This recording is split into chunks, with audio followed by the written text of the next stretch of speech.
Well, thank you all for coming so much. I really appreciate it. I'm Lisa Carney. I'm the archivist for the town of Kensington, for the Kensington Town Archives. And I started here in October. And when I started, this room was a different color. It had blue carpet, and there was nothing else in here. Everything was in filing cabinets in the other room. And so I'm very proud of how far we've come in the past 9 months, taking things that were collected and in boxes or in filing cabinets and that were clearly cared for and valuable to the town, and being able to be the person who's taking them and putting them in boxes where they will be preserved for even longer, and making tools so that people can really find what's in here is really valuable and really special. And I'm a big fan of communities and the stories that are in communities. So I'm excited to be here and be serving, and look forward to serving as a reference, point of reference for the community. As I've told several of you, this is not a professional research archive. So if you have something you're curious about, send me an email. The reason I say send me an email is so I can figure out where the things are that you'd want to look at, and then you can come in and read them and look at them. And we're really looking forward to going forward, building up more resources. So taking, better inventory of what is here and putting it into something you can search for online and find resources. Looking forward to expanding our services and also building new collections, because there are some very interesting small collections here, but it's just a few perspectives relative to this enormous variety of perspectives in the history of Kensington. And I feel really fortunate that I get so much support from the town and from these organizations like the Kensington Historical Society, and gotten support from Montgomery History, which is the county archives. Seeing enthusiasm for these small town projects is really fantastic. So you've probably seen I have my long-term development plan here, which sort of stages, it's sort of vague intentionally. It's sort of saying, here's what we're doing first, which is getting control. And then next is building and helping people find things, and then really enhancing services. And one of the ways we're going to be doing that is in partnership with the Kensington Historical Society, which will be supporting us with now no longer running the archives, but with really supporting our initiatives and helping push conservation and preservation projects going forward. So thank you so much for coming. I'd like to introduce Kate DeWitt, who is the president of the Kensington Historical Society. We meet once a week and talk and collaborate, so I'll probably be back and forth. Talking a little bit too. We've learned that we can talk over each other just fine. So expect that to be done. So this is, I love projects that are tangible. So before, after really appeals to me, and it's a joy to work with Lisa. She's got all the smarts in the technical areas, but she gets being a community archivist. She really is getting Kensington. She's understanding the character and the nature of the town, and understanding what's important to us because the town is important. And I feel like we're losing some people in the back here. You can all come forward.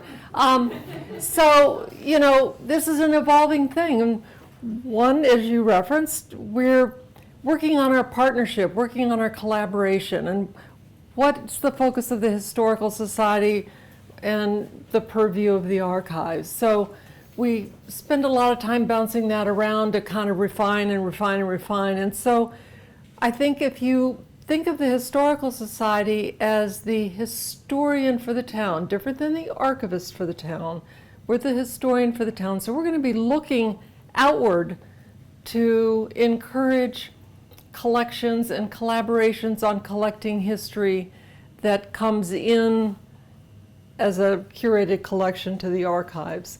One of the things we're trying to work on this perspective, the town's 130 years old, yippee, we had our birthday this year. 130 years from now, what is somebody going to want to look at? What should be in our archives about this year so that 130 years from now people can know what was going on in Kensington? that's going to require some collaboration and outreach in the town with other town organizations to talk about how histories of events and town happenings are held and recorded, who has them, how are they accessed, how are they referenced, how can they be ensured that they're preserved, and cataloged for the searchability standpoint. So KHS's initiatives are going to be reaching out to other organizations to ensure that we do that contemporaneous historical gathering. We're not looking at stuff that happened 30 years ago or 50 years ago or whatever. One of the key things we're doing, she's been spending a lot of time working with Lisa on our oral history collection. What, about 80? Yeah. So we now have a really spiffy spreadsheet of what all these collections are. She's been working with the cassettes, digitizing them, transcribing them, and we're going to set that up so that's searchable, and then we can start opening it up for people's interest. To extend that and get back to the idea of history collection, the KHS has now formalized an oral history program. So we have on that table a nomination form. One of the things about oral histories is they're only as good as the information you have about who is giving you this information and when did they do it and who were they talking to. So we put together quite a package that'll surround any oral history, but the gateway is the nomination form. So if you know somebody who has a nifty history in town and a particular aspect of history that we should be collecting, nominate them. And KHS will work with you to get the right format. We have a recorder, we have a lending recorder. We've got all the documentation that needs to be done and some tips and tools about how to do them. It isn't necessarily a good idea that I do all the oral histories. These people don't know me as well as they might know somebody else. An oral history is better collected by somebody who you're comfortable with and you can talk to and relate to and kind of, relax into it and make it an enjoyable experience. So we're growing that aspect of the collection, making sure that people who live in town, who have a long history in town, a long story in town, get a chance to tell it and we get to record it. For example, the Women's Club of Kensington is 125 years old. Pretty dang amazing. Continuously operating for 125 years. Made a lot of difference in a lot of aspects in town. The collection that Lisa's highlighting here has what the Women's Club did every one of those 125 years. I think we should collaborate, KHS and the Women's Club.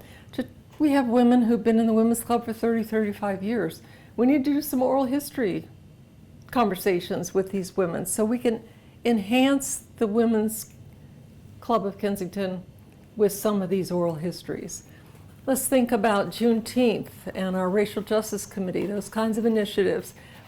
I expect we'll be doing Juneteenth for years to come. I've talked to Jamie Boston about, let's start collecting the history of our Juneteenth experience here in town and do it while we're doing it every year so that we're not having to look back and find stuff, and that we have a protocol and a plan to see that we're growing that collection. We don't want to be redundant with records that other people are keeping. For example, the town as a municipality has its own records retention requirements with the state. This archives is not the town's official records. So everything the town does, very clearly organized, inventoried, digitized, all that good stuff. So we're going to be careful with other organizations, whatever they're saving and collecting. We don't want to be redundant, but we want to help make sure it's in a framework that if it isn't in the archives, we can relate to it. So that oral history, reactivating that program is part of doing that, and we'll be reaching out to different organizations about how we can build the collections that should be in the archives so that going forward we've got our story down. We've got things that people can research a year from now. The other arm of KHS as it relates to the archives is helping fund the archives. we're so fortunate in town to have a committed town government to things that are important to people who live here. But this is a community archives. It's here for residents. It's here for people to use and enjoy and contribute to and see that stuff they have that would make an important collection has a place, and it can be part of how we tell our story and access. So I think it's important that as a community we recognize we have a responsibility to help support the archives. And the Historical Society has formed a conservation fund where monies can be specifically earmarked for the archives. This doesn't go into the KHS general fund. It isn't used for whatever other programs KHS is running. It'll be held for preservation, conservation projects or initiatives that Lisa feels that she needs equipment for, she needs some professional help, she needs to maybe take something out-house. We're still looking at the condition of a lot of elements of the archive to see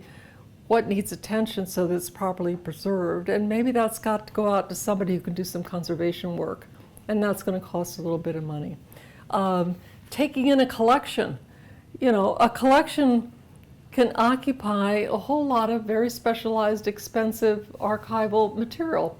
Well, the town funds the basic elements of that, but perhaps there's a special collection coming in that needs a particular kind of storage facility, or we need some equipment that is better used for scanning or such things. So the way this is going to work is Kensington Historical Society has seeded the Conservation Fund, say that 6 times fast.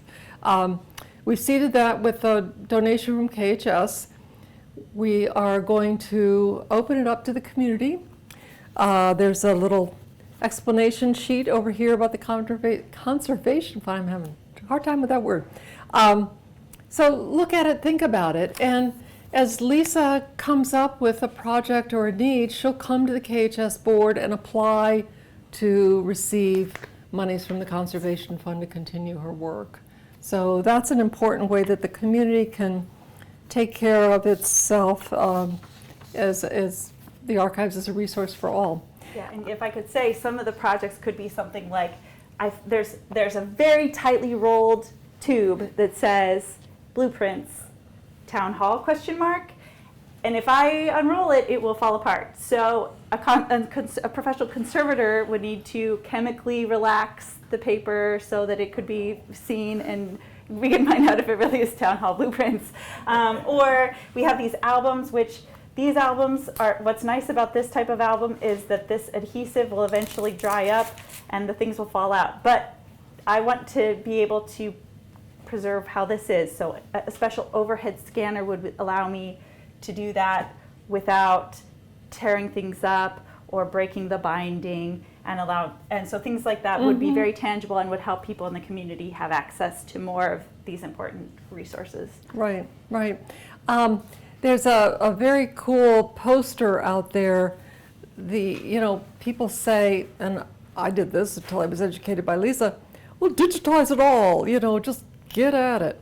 Well, you look at how long it takes to actually digitize and, inventory something and then put it up so it's searchable, blah, blah, blah, blah. We can't digitize all this collection. If there's initiatives that we want to take to digitize certain elements of it, we might need to bring somebody in to do that, or we might need the scanning equipment that allows us to move a little faster or do bigger items or something like that. So ways that you can get to the Conservation Fund, we put it online on the KHS site as an item you can tick on the membership form. We're going to try to get a separate tag on the donate form. We're a little technically blocked for the moment on that, but encourage you to think about that. One of the things that KHS is also going to do in the funding areas, as a nonprofit, we're going to be the front end on grants applications. So if we see a project that needs to be outsourced, we need some special attention, staff, something, we're going to look around for grant sources, and KHS would apply for the grant on behalf of the archives, and it would come through and go fund directly for the archives. So as a nonprofit, we can do some things for the archives in the fundraising area that will help a lot. The other thing is volunteers, and this is a recent creative thing we came up with. So how can Lisa, with 20 hours a week, do all that she has to do and help serve people who want to use the archives? And we'd like to create a little roster of volunteer research or research volunteers, whichever we decide sounds best. Now, I personally think that Mary Buckingham is the #1 volunteer researcher.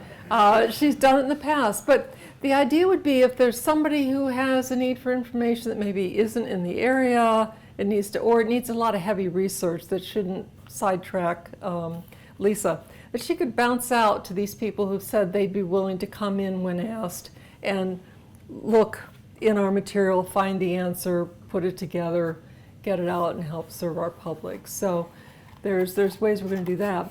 The other role of KHS, aside from gathering history, bringing history in, is to share history and use material in the archives for programs, for education, for just sharing. We've got some great images and pieces of documentation that people should be able to see. And the first example of that was the book that was done in 1994, which is Kensington, A Picture History. And those who lived here, I'm sure John's got his copy, right? Yeah. Those who lived here were fortunate enough to get one. Well, you can't find one now. It's, they were sold out. And we looked at reprinting that, went around and talked to some people about how that would be done. And we really felt, A, it would be expensive to get a hard copy, B, it would cost a lot, and C, we would lose some quality control. So Lisa's got lots of skills, one of which is unbinding books and scanning and then getting it up in a nice presentation, digitized, and we've posted that on the KHS website. So we're got an inventory of already ideas, but we're going to look for special items from the archives to digitize and share that way. We're reprinting a booklet, or Bertha Klum wrote about gardening, these sweet little booklets about gardening, and we've got the history of this and the history of that in little booklet forms. Well, rather than try to reprint all that, we'll digitize it, and there'll be a library that people can click on the KHS website and enjoy treasures out from the archives. We're going to be looking at populating the walls on this floor in particular, but throughout Town Hall, with some better curated collection of photographs that will share the history. The map room's got a nice collection of maps, and we can do that sort of thing elsewhere in the building. So KHS will be working with Lisa to take these treasures and share and get out and use it as part of our programming and create images and things that people can enjoy themselves. What did I miss? I think you hit the main points, Yeah. really. I would, please do make sure, if you haven't already, sign your name in to let us know that you came. That's something that can go in the archives, that who came to the open house. Someday there'll be a Lisa Carney collection, very slim, just a few things, but that really helps us know who's coming, and that helps us get funds and show the value of this to the community. So don't worry, I won't send you a million emails. I don't have time to be writing a million emails, so that won't happen. But just, your support can come in so many ways. It can come from donating to the Conservation Fund. It can come from telling people that you came in, and it can come from popping in and asking a question, or really making an appointment and asking a question. But you're always, if you want to make an appointment, I'm always going to find a time for you. So don't be worried by that formality. It's really just so I can do the pre-research to find things that you want to look at. But just know that this is a place where you're welcome and invited to come. And it's designed to do that. It's designed to share, be searchable, get the material out there, have people feel like this is their resource. This is where you can come and find out about your house, your street, your particular, thematic interest, whatever it was, and enjoy it. It's a really cool place with a lot of interesting stuff, and it'll embellish your appreciation of the town as someone living here now. I think, we hope to engage maybe some newer people through initiatives and actions so that they know the history of their house and their street and things like that.